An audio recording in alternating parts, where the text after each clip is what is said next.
जयपुर के बिड़ला सभागार में विदेशी भाषा और संचार कौशल योजना कार्यक्रम का आयोजन किया गया।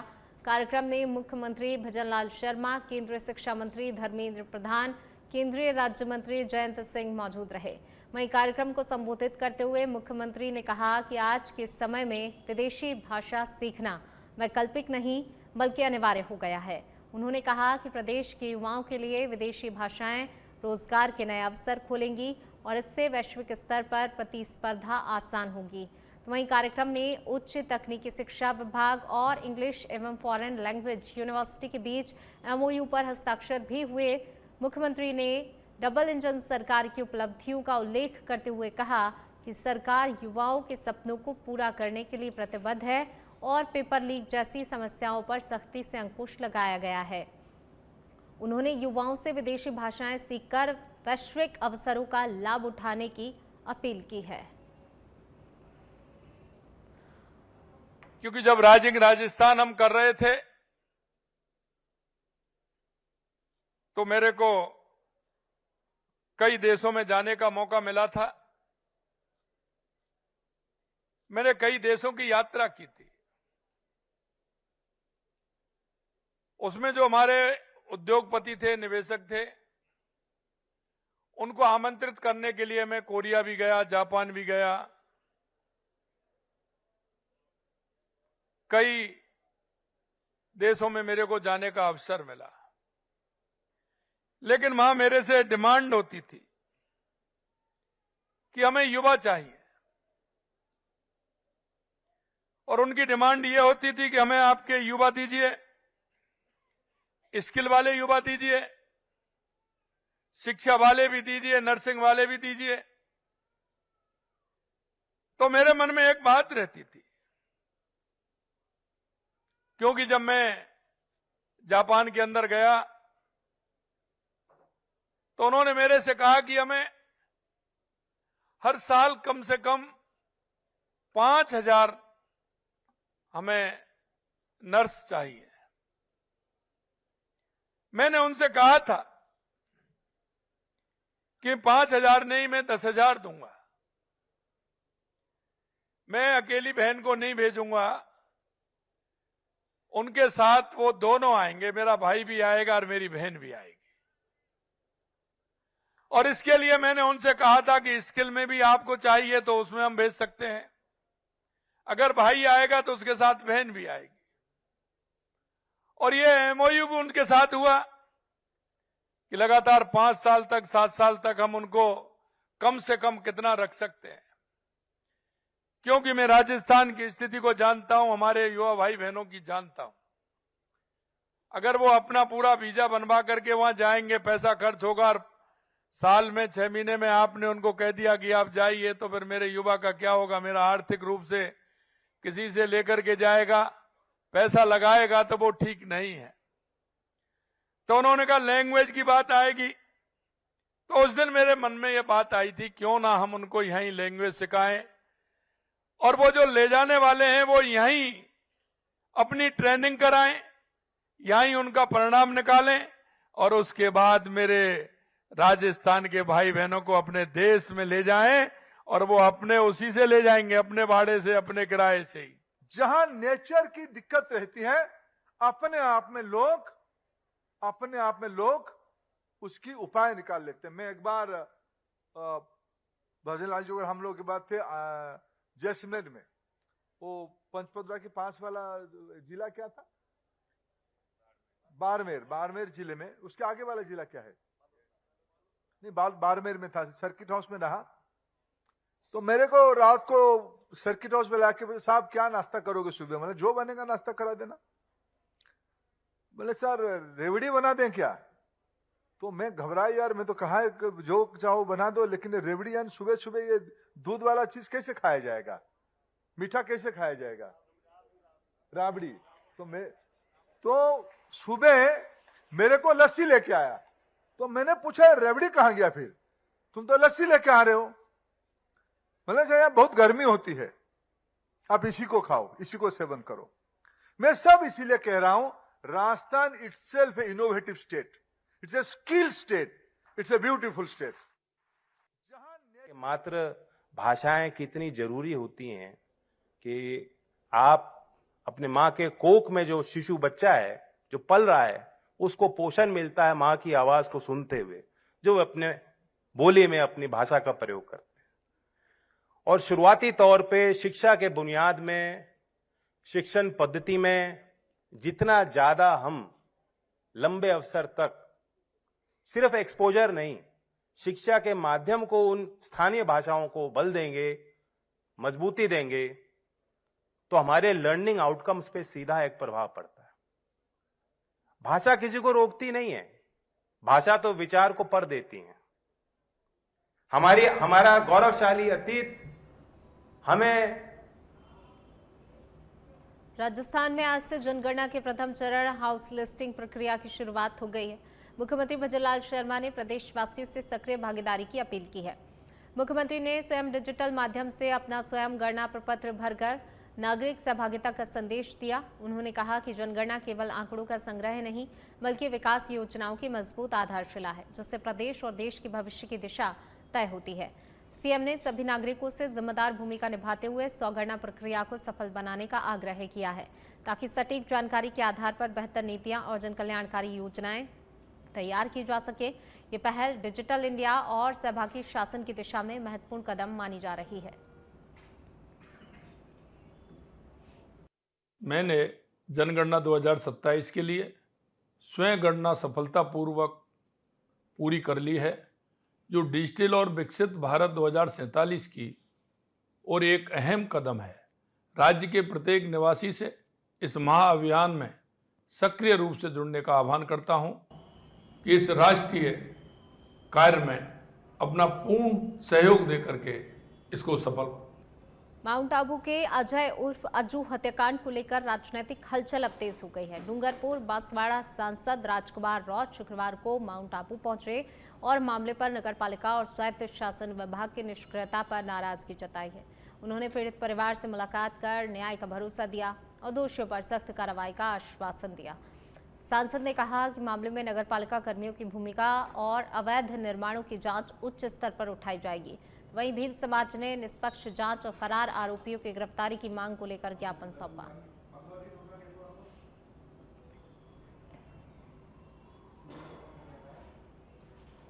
मुख्य सचिव वी श्रीनिवास ने डिजिटल जनगणना 2027 के तहत शासन सचिवालय में आधिकारिक पोर्टल के माध्यम से स्वयं स्वगणना कर प्रदेशवासियों को इस महाअभियान से जुड़ने का संदेश दिया।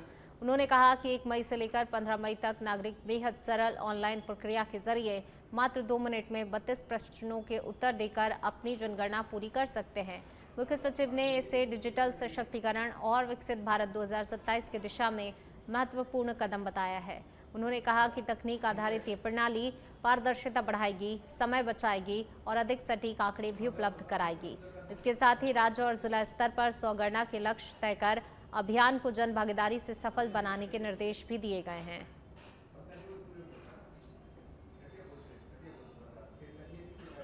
और अब खबर है निवाई से। राजस्थान के कृषि मंत्री डॉक्टर किरोड़ी लाल मीणा ने गुरुवार को दौरा कर ग्राम पंचायत नौहट्टा में आयोजित मां वैष्णो देवी मूर्ति प्राण प्रतिष्ठा महोत्सव में शिरकत की।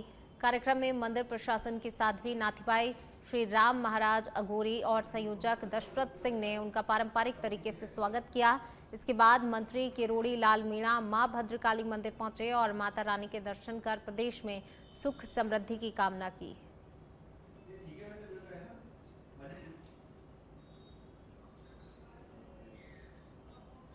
और सनातन को मजबूत करने का मौका आप भाइयों को मिलेगा, आप भक्तों को मिलेगा। ये मंदिर के निर्माण हो जाने के बाद यहाँ भक्ति रस में आप डूबोगे, भगवान की भक्ति करोगे, वैष्णो देवी की भक्ति में तल्लीन हो गए। भक्ति का अपने आप को माँ वैष्णो देवी का एक भव्य मंदिर बनाया गया है। हमारे यहीं के मूल निवासी साध्वी नाथीबाई जो लोहार समाज से हैं, और इस कलयुग में इतना संघर्ष करना है छोटी मोटी बात नहीं है। उन्हीं से प्रभावित होकर डॉक्टर साहब भी यहाँ आए और डॉक्टर साहब ने वादा किया है कि जब तक किसी भी प्रकार की कोई जरूरत पड़ेगी तो डॉक्टर साहब ऐसे लोगों के लिए तैयार रहें। भरतपुर जिले के रूपवा क्षेत्र के गांव सिंघावली में शुक्रवार सुबह दिल दहला देने वाली वारदात सामने आई है, जहां पर मायके आई पत्नी को उसके पति ने गोली मार दी और फिर खुद को भी गोली मारकर आत्महत्या कर ली। जानकारी के अनुसार राधिका अपने मायके में शादी समारोह में शामिल होने आई हुई थी। तभी उसका पति राघवेंद्र बाइक से ससुराल पहुंच गया और कमरे में घुसकर फायरिंग कर दी। घटना में राघवेंद्र की मौके पर ही मौत हो गई, जबकि गंभीर रूप से घायल राधिका को भरतपुर जिला अस्पताल रेफर किया गया है। गोली की आवाज से पूरे गांव में हड़कंप मच गया। पुलिस और एफएसएल की टीम भी मौके पर पहुंची और अवैध कटाव कारतूस बरामद कर मामले की हर एंगल से जांच पड़ताल कर रही है। एक दुखद दुर्घटना घटी है, जिसमें हमारे आए हुए एक रिश्तेदार ने अपनी ही धर्मपत्नी, जो हमारी बच्ची लगती थी गांव में, उसको गोली मार दी और स्वयं को गोली मार दी है। वो स्वयं घटनास्थल पर ही खत्म हो गए। बिटिया को अभी रेफर कर दिया। राघवेंद्र ठाकुर निवासी बरुवर आगरा यूपी, जिनकी ससुराल सिंघावली गांव में है, उनकी पत्नी राधिका यहाँ पे आई हुई थी किसी चाचा की लड़की की शादी में। तो ये राघवेंद्र भी आज दिन में आया और अपनी पत्नी को एक कमरे में बंद कर लिया। तो कमरे में बंद कर लिया तो बाहर एक बार पटाखा चलने जैसी आवाज़ आई तो लोगों ने देखा गेट बंद था, तो लोगों ने गेट तोड़ा तो अंदर देखा कि राघवेंद्र ने अपनी पत्नी को गोली मार दी और फिर स्वयं को भी गोली मार दी, ऐसा ग्रामीणों ने बताया। उसके बाद राघवेंद्र ने मौके पर ही दम तोड़ दिया और राधिका की सांसें चल रही थी, जिसको इलाज। मल्होत्रा जिले की जसौल पुलिस ने फर्जी पुलिस अधिकारी बनकर महिलाओं को ब्लैकमेल करने वाले शातिर आरोपी को गिरफ्तार कर बड़ी सफलता हासिल की है। आरोपी भरत कुमार खुद को पुलिसकर्मी महिपाल सिंह बताकर सोशल मीडिया के जरिए महिलाओं से संपर्क करता, पुलिस की वर्दी पहन भरोसा जीतता और फिर डर और लालच देकर उनसे पैसे ऐंठता था। विरोध करने पर जान से मारने की धमकी भी देता था। पुलिस जांच में सामने आया, आरोपी ने क्षेत्र की 1 दर्जन से अधिक महिलाओं को अपना निशाना बनाया। वहीं मामले का खुलासा एक पीड़िता की शिकायत के बाद हुआ है, जिसने आरोपी को होटल में बुलाया, जहां जसौल पुलिस ने जाल बिछाकर उसे दबोच लिया। फिलहाल आरोपी से पूछताछ जारी है। फर्जी पुलिस, मुझे पता नहीं था कि ये फर्जी पुलिस है, तो मुझे बोला तू मेरे से मिल, तो मैं मिलती नहीं थी। मुझे पुलिस वालों से डर लगता था। मैंने उसको बोला था मुझे डर लगता है, तो ज़बरदस्ती ये शराब पी के मुझे होटलों में बुलाता और बुला के मुझे धमकी देता। धमकी देने के बाद में भी बहुत मेरे रिश्तेदार और परिवारों को परेशान करता। परेशान करने के बाद में मैं कई बार भी डर की मारे से बहुत इसे मिली भी थी और मेरे से पैसे भेजने की बहुत सारी धमकियाँ दी। तो मैंने कई पैसे भी भेजे थे। पैसों की नकद राशि है 3,75,000 मैंने इसके पैसे अकाउंट में दिए। फिर उसने बोला कि आपका फ़ोटो वायरल करूँगा, मेरे से बात कर, मेरे से मिल, ज़बरदस्त नहीं मिलेगी तो तेरे घर परिवार सभी को कॉल करके बात करूँगा। और मेरे घर परिवार की डर से मैं इतनी परेशान थी कि मुझे ज़बरदस्त इससे बात करना पड़ा। मेरी बहन को परेशान कर रहा था महिपाल सिंह नाम बताकर, और इंस्टाग्राम आईडी मेरी भाणेज की है, 5 आईडी है, तो वो पासवर्ड वगैरह सेंड करके और वो चलाता है, दूसरे लोगों को परेशान करता है। मेरी बहन का मेरे पास में कॉल आया कि भाई मेरे को कोई परेशान कर रहा है। उसका नंबर मिला मेरे को, तो उसका फ़ोन स्विच ऑफ था, तो 2-3 बार कॉल किया मैंने, फ़ोन चालू नहीं। एक बार मेरे मम्मी के ऊपर कॉल आया, तभी मैंने बात की, तो मैं क्यों तू एक बार मेरे से मिल, पर वो मिल नहीं पा रहा था, एक दूसरा गांव बता रहा था। बाद में मैंने कंप्लेन करवाई एसपी ऑफिस, जो एसपी ऑफिस में मेरी कंप्लेन दर्ज की थी, वो आ गई थोड़ा में हम पीछे गए थे थोड़ा की गाड़ी लेके, तभी वो मिला ही नहीं हमारे को। तो मैं आज मेरे को कोई मालूम पड़ा कि वो कहीं मिलेगा। बांसवाड़ा जिला एवं सत्र न्यायालय ने ब्राउन शुगर तस्करी मामले में अहम फैसला सुनाते हुए आरोपी कयूम खान निवासी अरनोद प्रतापगढ़ को दोषी करार दिया है।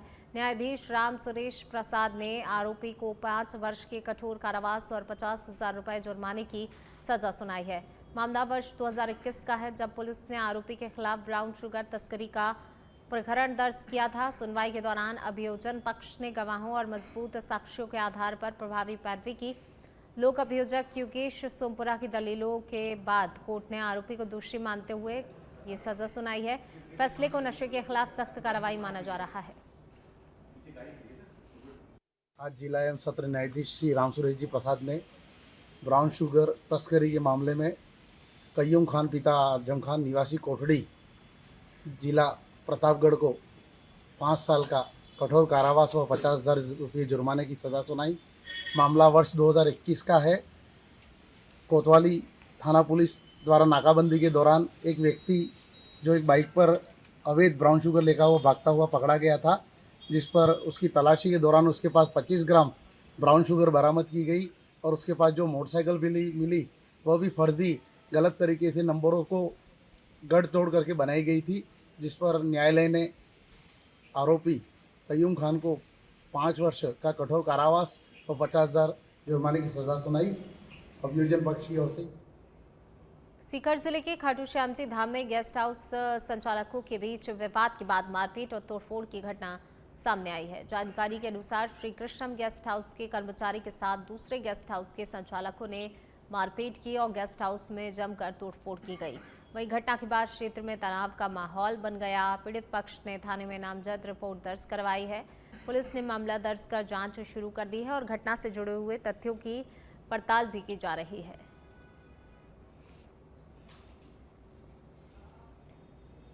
जयपुर ग्रामीण पुलिस ने फुलेरा क्षेत्र में बुजुर्ग महिला से नाक की सोने की नथ लूटने के मामले का खुलासा करते हुए 2 आरोपियों को गिरफ्तार किया है। गिरफ्तार आरोपियों की पहचान कुलदीप सिंह और नगेंद्र सिंह उर्फ नीकू के रूप में हुई है। यह घटना 2 अप्रैल की है, जब बाइक सवार बदमाशों ने पीड़िता के घर से करीब 300 मीटर दूर नवल सिंह के खेत के पास पता पूछने के बहाने महिला को निशाना बनाकर लूट की वारदात को अंजाम दिया था। पुलिस जांच में सामने आया आरोपी कुलदीप सिंह थाना सांभर लेक का हिस्ट्री शीटर है, जिस पर हत्या, लूट, नकबजनी, चोरी और मारपीट सहित कई मामले दर्ज हैं। दोनों आरोपी पहले भी गंभीर अपराधों में जेल जा चुके हैं। ये कार्रवाई फुलेरा थाना अधिकारी राजेंद्र कुमार की टीम ने की। डूंगरपुर जिले में जिला प्रशासन ने समय रहते बड़ी कार्रवाई करते हुए कोतवाली थाना क्षेत्र के बोरी गांव में होने वाले एक बाल विवाह को रुकवा दिया है। चाइल्ड हेल्पलाइन 1098 पर मिली सूचना के आधार पर प्रशासन, पुलिस और राजस्व विभाग की संयुक्त टीम मौके पर पहुंची और 14 वर्ष 10 माह की नाबालिग बालिका की शादी की रस्में शुरू होने से पहले ही रोक दी। जांच में आयु प्रमाण पत्र के आधार पर बालिका नाबालिग पाई गई, जिसके बाद विवाह को तत्काल प्रभाव से बंद कराया गया। बाल अधिकारिता विभाग के सहायक निदेशक डॉक्टर कल्पित शर्मा ने बताया कि सूचना मिलते ही टीम ने त्वरित कार्रवाई करते हुए बालिका के भविष्य को सुरक्षित किया। वहीं प्रशासन ने परिजनों को सख्त चेतावनी देते हुए भविष्य में बाल विवाह न करने के लिए पाबंद किया।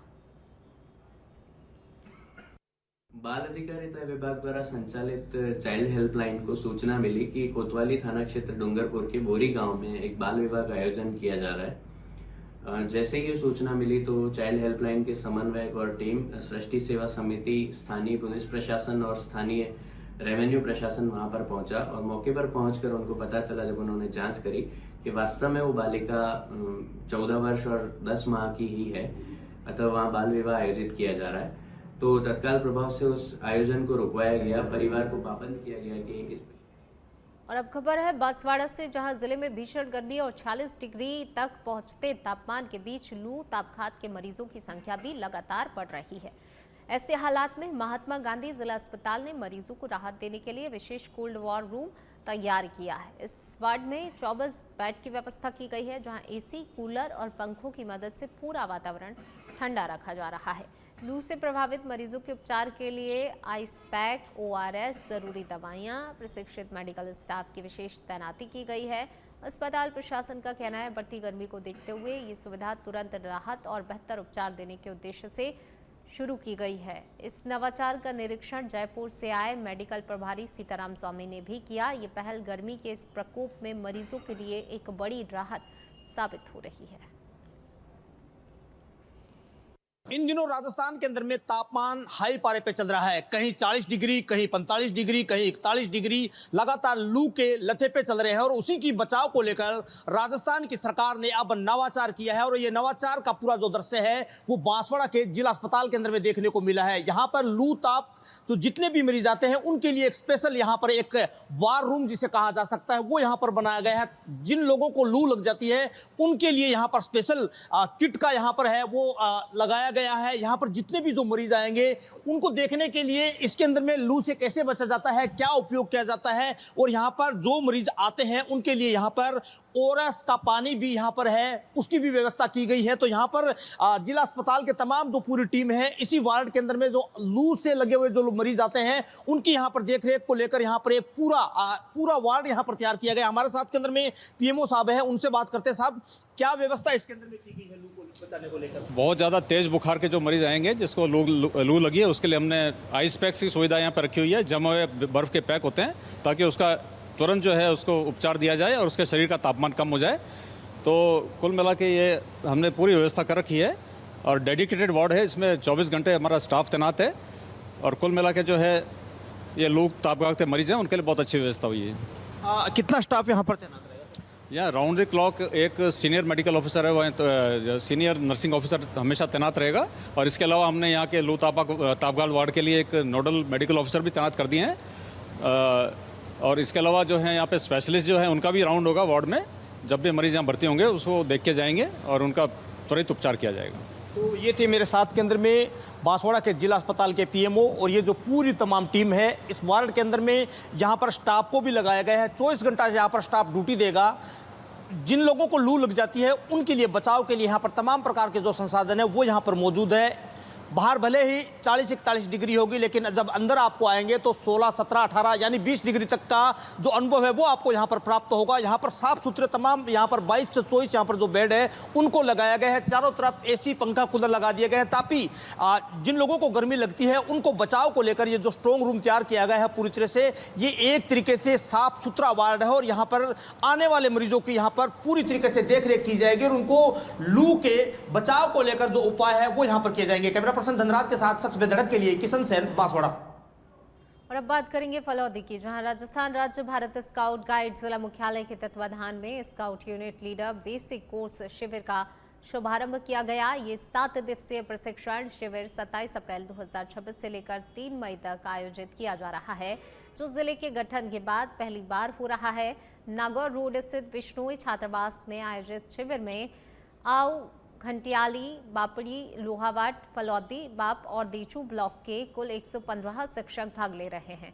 शिविर का संचालन लीडर ट्रेनर स्काउट पवन कुमार पांडर द्वारा किया जा रहा है। इस दौरान प्रतिभागियों को स्काउटिंग की मूलभूत गतिविधियों, प्राथमिक चिकित्सा, आपदा प्रबंधन, खोज चिन्ह और अन्य कौशलों का प्रशिक्षण दिया जाएगा, जिससे वे भविष्य में विद्यालय स्तर पर विद्यार्थियों को स्काउटिंग से जोड़कर समाज सेवा में योगदान दे सके।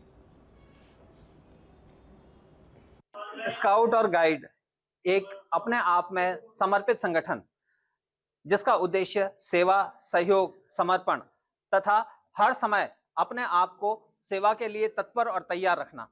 तो आज ये जो शिविर का आयोजन किया जा रहा है और इसके अंदर इतनी बड़ी संख्या में प्रतिभागी आए हैं, तो इन सबका मैं बहुत बहुत हृदय की गहराइयों से स्वागत और अभिनंदन करता हूं, क्योंकि जिला फलौदी मुख्यालय पर ये जो स्काउट शिविर बेसिक कोर्स प्रारंभ हुआ है, इसमें यह आज 4था दिन है और इसमें समस्त जो हमारे स्काउटर हैं इनको किस प्रकार से बच्चों को अनुशासित जीवन जिया जा सकता है और सबसे बड़ी बात विपरीत परिस्थिति में हम किस प्रकार से उस विपरीत परिस्थिति का सामना करते हुए एक अनुशासित जीवन जीते हुए और परोपकारी और सेवा भाव के साथ में इस देश का भला हम किस प्रकार से कर सकते हैं, इस प्रकार की भावना। जिला बनने के बाद स्काउट गाइड का बेसिक शिविर है जिसमें सभी अप्रशिक्षित शिक्षक यहां प्रशिक्षण प्राप्त कर रहे हैं।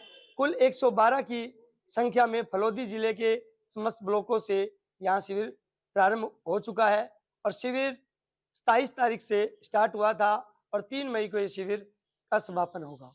सभी जो संभागी यहाँ भाग ले रहे हैं इस प्रशिक्षण के बाद अपने विद्यालयों में भारत स्काउट व गाइड की जो भी गतिविधियां हैं, जैसे स्काउटिंग के नियम, समाज सेवा, प्रतिज्ञा, यूनिफॉर्म पहनने का तरीका, आपदा प्रबंधन की तैयारी और मेडिकल से संबंधित सभी जानकारी। जयपुर स्थित निर्वाण विश्वविद्यालय कैंपस में शुक्रवार को योग महोत्सव का भव्य आयोजन किया गया। भारत सरकार के आयुष मंत्रालय और मोरारजी देसाई राष्ट्रीय योग संस्थान के 100 दिवसीय काउंटडाउन अभियान के तहत आयोजित कार्यक्रम में सैकड़ों छात्र छात्राओं, योगाचार्यों और आमजन ने सामूहिक योग अभ्यास किया। सुबह 7 बजे से 7:45 तक चले सत्र में विभिन्न योगासन और प्राणायाम कराए गए, जिससे कि प्रतिभागियों में ऊर्जा और सकारात्मकता का संचार हुआ। तो वहीं कार्यक्रम में विश्वविद्यालय के चेयरमैन डॉक्टर SL सेहाग, कुलपति प्रोफेसर SL गुदारा, उप कुलपति प्रोफेसर भावना देथा सहित कई गणमान्य उपस्थित रहे। मुख्य अतिथि योगाचार्य ढाका राम ने योग के महत्व पर प्रकाश डालते हुए इसे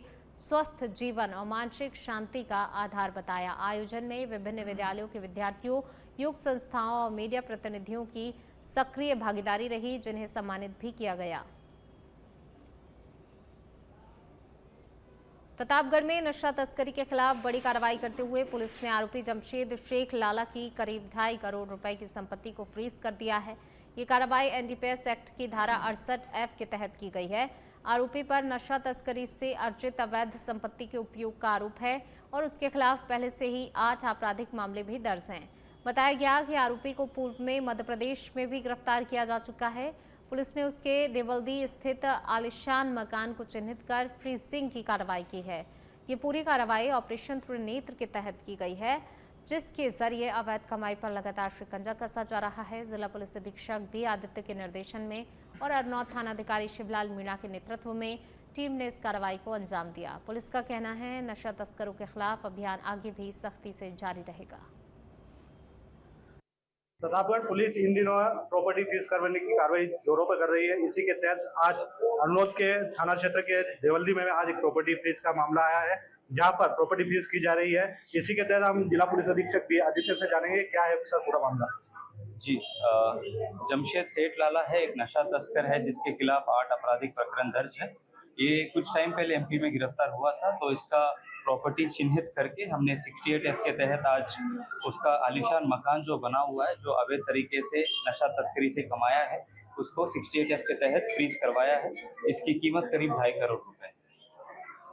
जिला पुलिस अधीक्षक बी आदित्य जब से पदभार ग्रहण किया तब से एक कार्रवाई चलती जा रही है। इसी के तहत आज देवल्दी में भी प्रॉपर्टी फ्रीज का कार्रवाई की जा रही है। यहाँ पर प्रॉपर्टी फ्रीज के दौरान यहाँ पर काफी तादाद में पुलिसकर्मी मौजूद रहे हैं। दिलीप सेन, सच बेदरक, प्रतापगढ़। बूंदी में जनगणना 2027 अभियान की शुरुआत के साथ ही जिला प्रशासन ने मिसाल पेश की है। हरफूल सिंह यादव और अवनीश कुमार शर्मा ने 100 गणना पोर्टल के जरिए खुद अपना विवरण दर्ज कर आमजन को प्रेरित किया है। कलेक्टर ने बताया ये प्रक्रिया बेहद आसान है और मात्र 3-4 मिनट में ही पूरी हो जाती है। उन्होंने लोगों से 16 मई से शुरू होने वाले डोर टू डोर सर्वे से पहले ऑनलाइन जानकारी भरने की अपील की है, ताकि समय की बचत और डेटा की सटीकता सुनिश्चित हो सके। वहीं प्रशासन ने नागरिकों से स्वयं के साथ दूसरों को भी इस डिजिटल अभियान से जोड़ने का आह्वान किया है।